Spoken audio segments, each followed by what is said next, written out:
Hello and welcome to Mythic Cinema Scrolls, where I peel back the layers of some of our favorite films to reveal the myths and legends that power them. Today we will be sinking our teeth into Ryan Coogler's horror epic, Sinners. Set in the Jim Crow South of 1932, this film is a brilliant blend of historical commentary and supernatural lore.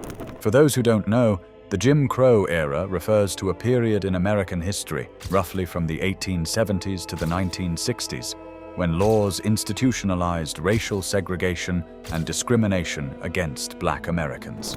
Our story follows twin brothers, Smoke and Stack, as they return to Clarksdale, Mississippi, the birthplace of the blues, to open a juke joint. Here they face two great evils, the ancient European vampire Remick and the local American white supremacist cult, the Ku Klux Klan. Against this backdrop shines the brilliance of Coogler, who uses the mythos of vampirism and hoodoo, not just for scares, but to deliver a devastating anti-racist message about where true salvation lies. While we'll be focusing on the myths, I can't not mention how deftly the film handles so many other complexities, like the exploitation of blues music, Somebody take me to home tonight. the trauma of generational poverty, and the relentless fight to create spaces of joy and freedom in a hostile world. Anyway, on to the myths. Let's start with the unholy curse, vampirism. The modern vampire myth has its roots in ancient Slavic folklore, with the Upior or revenant, an unrepentant, sinful body that returns from the grave to prey on the living. This was a sensation across Europe in the 18th century Balkan vampire scares and can be sourced back to a Serbian village in 1725 with the case of Petar Blagojević, a peasant whose death was followed by a string of subsequent deaths and attacks. Victims claimed Blagojević had throttled them at night. When Austrian officials exhumed his body, they reported finding it undecayed, with fresh blood around the mouth. This official report became the notorious blueprint for the modern monster, cementing the vampire as the ultimate unredeemable sinner. Early in the film, Remick is seen turning clansmen into vampires.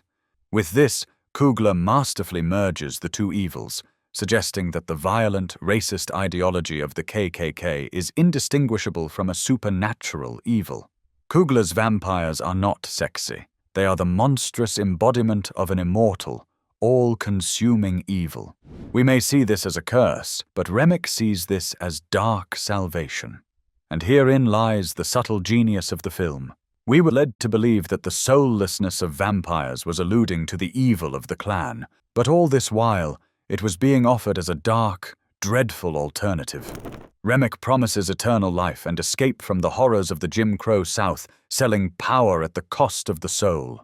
It is against this dark, enticing force that Coogler pits another powerful mythos.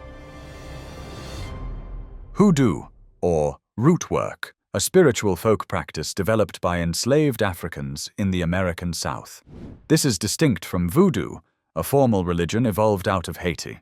In contrast, HooDoo is an African-American folk tradition focused on healing and protection through herb work. To ensure authenticity, Coogler consulted with renowned HooDoo high priestess, Dr. Yvonne Chirot. This grounds the film's mythos in real cultural power. Smoke's wife, Annie, is portrayed as a modern HooDoo queen, a title given to female spiritual leaders who possess immense power in root work and divination. Notice how the film shows conventional European Christian defenses fail. Holy water does not burn the vampires. The cross provides no protection. The local black church, while well-meaning, is also shown to be spiritually impotent against the physical and supernatural threats faced by its people.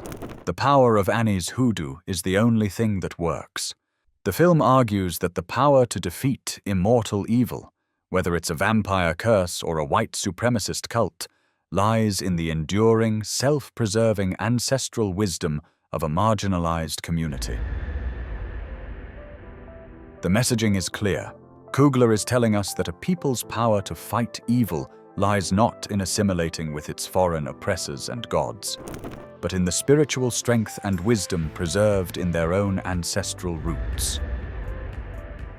Sinners teaches us so much. From Vampirism, we learn that immortality is an ancient, tempting curse that promises power but demands the soul. From HooDoo, we learn resilience. Sinners reminds us that in the fight for freedom and salvation, we must never trade in one evil for another. Above all, Sinners teaches us to endure. All this woven masterfully into a vampire film set to the blues. Pretty amazing. Your journey into the mythic depths of wisdom has begun. Don't stop. Learn about Homer's Odyssey next, the Greek epic being adapted for screen by Christopher Nolan. Tell me in the comments below, what other titles should I cover?